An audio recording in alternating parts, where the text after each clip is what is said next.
ಎಲ್ರಿಗೂ ನಮಸ್ಕಾರ. Happy morning to all. ನನ್ನ ಹೆಸರು ರಾಮಮೂರ್ತಿ ಅಂತ. ನಾನು basically mechanical engineer. Around 30 years of experience ನನಗಿದೆ ಈ ಫೀಲ್ಡಲ್ಲಿ. 2018ನಲ್ಲಿ started our journey with Inspire India. ಅಲ್ಲಿಂದ ಮಿಸ್ಟರ್ ಶರಣ್ ಅವರ ಪರಿಚಯ ಆದ ನನಗೆ. ಅವ್ರು ಎಕ್ಸ್ಪ್ಲೈನ್ ಮಾಡಿದ್ರು ಕ್ಲೀನಾಗಿ ಫೈನಾನ್ಷಿಯಲ್ ಫ್ರೀಡಮ್ ಅಂದರೆ ಏನು, ಯಾತಕ್ಕೋಸ್ಕರ ಇನ್ವೆಸ್ಟ್ಮೆಂಟ್ ಮಾಡಬೇಕು, ಮುಂದಕ್ಕೆ ಅದರಿಂದ ಏನಾಗುತ್ತೆ ಪ್ರತಿಯೊಂದು ಡೀಟೇಲಾಗಿ ಎಕ್ಸ್ಪ್ಲೈನ್ ಮಾಡಿದ್ರು. ಅರ್ಥ ಮಾಡ್ಕೊಂಡಾದ್ಮೇಲೆ ನಾವು ಸ್ವಲ್ಪ ಸ್ಮಾಲ್ ಇನ್ವೆಸ್ಟ್ಮೆಂಟ್ಸ್ ಮಾಡಿದ್ವಿ. ಆಮೇಲೆ ಒಂದು ಸ್ವಲ್ಪ ಕ್ಲಾರಿಟಿ ಸಿಕ್ಕಿದ್ಮೇಲೆ ಇನ್ವೆಸ್ಟ್ಮೆಂಟ್ಸ್ ಎಲ್ಲ ಜಾಸ್ತಿ ಮಾಡಿಕೊಂಡು ಸ್ವಲ್ಪ ನಮ್ಮ ಅರ್ನಿಂಗ್ಸ್ ಎಲ್ಲ ಪ್ರಪೋರ್ಷನೇಟಾಗಿ ನೋಡಿಕೊಂಡು, ಮತ್ತು ಅದಕ್ಕೆಲ್ಲದಕ್ಕಿಂತ ಹೆಚ್ಚಾಗಿ ಶರಣ್ ಸರ್ ಯಾತಕ್ಕೋಸ್ಕರ ಇನ್ವೆಸ್ಟ್ ಮಾಡಬೇಕು ಅಂತ ಡೀಟೇಲ್ಸ್ ಕೊಡ್ತಾಯಿದ್ರು. ಲೈಕ್ ಗೋಲ್ಸ್ ಎಲ್ಲ ಕೊಡ್ತಿದ್ರು. ನಿಮಗೆ ಏನೇನಿದೆ, ವಾಟ್ ಈಸ್ ಯುವರ್ ರಿಕ್ವೈರ್ಮೆಂಟ್ಸ್ ಅಂತ ಕ್ಲಿಯರಾಗಿ ಎಕ್ಸ್ಪ್ಲೈನ್ ಮಾಡ್ತಿದ್ರು ಅವರು. ಫಾರ್ ಎಕ್ಸಾಂಪಲ್, ನಮ್ಮ ಮಕ್ಕಳಿಗೆ ಎಜುಕೇಷನ್ಗೆ ಈ ಥರ ನಿಮ್ಮ ಮಕ್ಕಳು ಏನು ಏಜು, ಮತ್ತು ಮಕ್ಕಳು ಮದುವೆ ಯಾವಾಗ ಮಾಡಬೇಕು, ಮತ್ತು ಅಕಸ್ಮಾತ್ ಫಾರಿನ್ ಎಜುಕೇಷನ್ ಏನೋ ಮಾಡೋಂಗಿದ್ರೆ ಅದಕ್ಕೆ ಇನ್ವೆಸ್ಟ್ಮೆಂಟ್ಸ್ ಏನೇನು ಬೇಕಾಗುತ್ತೆ. ರಿಟೈರ್ಮೆಂಟ್ ಆದಮೇಲೆ you have to be comfortable, you should not be dependent on your children or somebody else ಅನ್ನೋ ಒಂದು ಕ್ಲಿಯರ್ ಪಿಕ್ಚರ್ ನಮಗೆ ಶರಣ್ ಸರ್ ಕೊಟ್ಟಾಗ ನಮಗೆ yes, all these things are right ಅಂತ ಅನ್ನಿಸ್ತು ನಮಗೆ. ಹಾಗಾಗಿ ನಾವು ಇನ್ವೆಸ್ಟ್ಮೆಂಟ್ಸ್ನ ಹಾಗೆ ಕಂಟಿನ್ಯೂ ಮಾಡಿಕೊಂಡು ಬಂದು ನಾವು I think we are in a better position. Sharan sir ಇನ್ನೂ ಒಂದು ಪಾಯಿಂಟ್ ಹೇಳಿದ್ರು ಇದರಲ್ಲಿ, ಲೈಕ್ ಟ್ರಾವೆಲಿಂಗ್ ಬಗ್ಗೆ.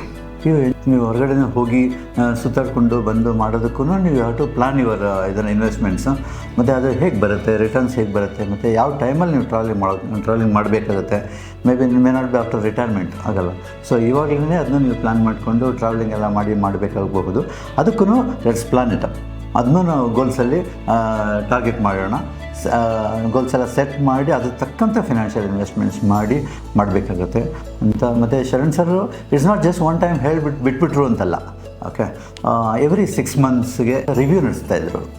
ಓಕೆ, ನಮ್ಮ ಪೋರ್ಟ್ಫೋಲಿಯೋ ಹೇಗೆ ನಡೀತಾ ಇದೆ, what is your current portfolio, ಯಾವ ಥರ, ಹೌ ಇಸ್ ಗೇನಿಂಗಾ ಇಲ್ಲ ಲೂಸಿಂಗಾ, ಅದನ್ನೆಲ್ಲ ಕ್ಲಿಯರಾಗಿ ಎಕ್ಸ್ಪ್ಲೈನ್ ಮಾಡಿ, ಅಕಸ್ಮಾತ್ suppose if there is something losing ಇದೆ, ಫ್ಯೂಚರ್ ಇಲ್ಲ ಇದಕ್ಕೆ ಅನ್ನೋಂಥದ್ದನ್ನ ಅವರನ್ನೇ ಶರಣ್ ಸರ ಗೈಡ್ ಮಾಡ್ತಿದ್ರು. ಈ ಥರ ಮಾಡಬೇಕು, ಇದನ್ನ ಡು ಯು ಅಗ್ರಿ ಅಂತ ನಮ್ಮನ್ನು ಕೇಳೋರು. ಎಸ್ ಅಂತ ಹೇಳಿದ್ಮೇಲೆ yes he used to proceed and change it, ಆ ಥರ ಎಲ್ಲ ಮಾಡೋರು. ಅಕಸ್ಮಾತ್ ನೋ ಅಂತ ಹೇಳಿದ್ರೆ ಇಲ್ಲ, ನಾವು ಇದನ್ನೇ ರಿಸ್ಕ್ ತೊಗೊಳ್ತೀವಿ, ವಿಲ್ ಗೋ ಎಡ್ ಅಂತ ಅಂದರೆ ಎಸ್ ಓಕೆ ಅಂತನೋರು. But he has to give definitely advice, ಆ ಥರ ಮಾಡೋರು. ಜೊತೆಗೆ ನಮ್ಮ ಮಕ್ಕಳು ಎಜುಕೇಷನ್ದು, ಹೈಯರ್ ಎಜುಕೇಷನ್ ಫಾರ್ ಪೋಸ್ಟ್ ಗ್ರ್ಯಾಜುಯೇಷನ್ಗೆಲ್ಲ ತುಂಬ ಹೆಲ್ಪ್ ಆಯಿತು ಇನ್ವೆಸ್ಟ್ಮೆಂಟು. ದೋ ವಿ ಸ್ಟಾರ್ಟೆಡ್ ಇನ್ 2018. ಇವ್ರು ಹೇಳ್ದಂಗೆ ತುಂಬ ಬೆನಿಫಿಟ್ಸ್ ಆಯಿತು ನಮಗೆ ಇದರಿಂದ. ಸೊ ಅವರ ಹೈಯರ್ ಎಜುಕೇಷನ್ಗಾಗಲಿ, ನಮ್ಮ ಜೊತೆಗೆ ಈಗ ಹೈಯರ್ ಎಜುಕೇಷನ್ ಆದಮೇಲೆ ಡೆಫಿನೆಟ್ಲಿ ಮ್ಯಾರೇಜ್ ಇದ್ದೇ ಇರುತ್ತೆ. ಸೊ ನಮಗೇನಪ್ಪ ಮುಂದಕ್ಕೆ ಎಜುಕೇಷನಿಗೆ ಇಷ್ಟ ಆಯಿತು, ಮ್ಯಾರೇಜಿಗಿನ್ ಹೇಗೆ, ರಿಟೈರ್ಮೆಂಟ್ ಹೇಗೆ ಅನ್ನೋ ಯೋಚನೆ ನಮಗಿಲ್ಲ ಈಗ. ಹಾನೆಸ್ಟ್ಲಿ ಹೇಳಬೇಕು ಅಂದರೆ any point of time we are ready ಅನ್ನೋ ಥರ ಒಂದು ಕಾನ್ಫಿಡೆನ್ಸ್ ಇದೆ ನಮಗೆ. ಸೊ ಜೊತೆಗೆ ಬರೀ ನಾವು ಬೆಳೆಯೋದಲ್ಲ, ಇವ್ರ ಕಸಿನ್ಸಿಗೆ, ನನ್ನ ಕಸಿನ್ಸ್ಗೆ, ನನ್ನ ಬ್ರದರ್ ಸಿಬ್ಲಿಂಗ್ಸಿಗೆ ಎಲ್ಲರಿಗೂ ಹೇಳಿದ್ದೀವಿ. ಶರಣ್ ಸರ್ ಹತ್ರ ಹೋಗಿ ಮೀಟ್ ಮಾಡಿ start your investment. It's not too late, it's never too late to start a investment at any point of time ಅಂತ ಎಲ್ಲರಿಗೂ ನಾವು ಇದನ್ನೇ ಹೇಳ್ಕೊಂಡು ಬರೋದು.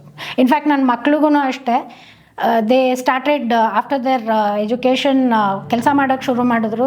The first thing that we suggested is start with your investments ಅಂತ ಹೇಳಿ ಇದು ಮಾಡಿದ್ವಿ. So this is one of the biggest thing that we have achieved. Learned and achieved. Yeah, achieving. Association with Inspire India. Thank you, Inspire India. Thank you, Sharan sir. Thanks to the whole Inspire India team. Inspire India. They are very helpful and cooperative.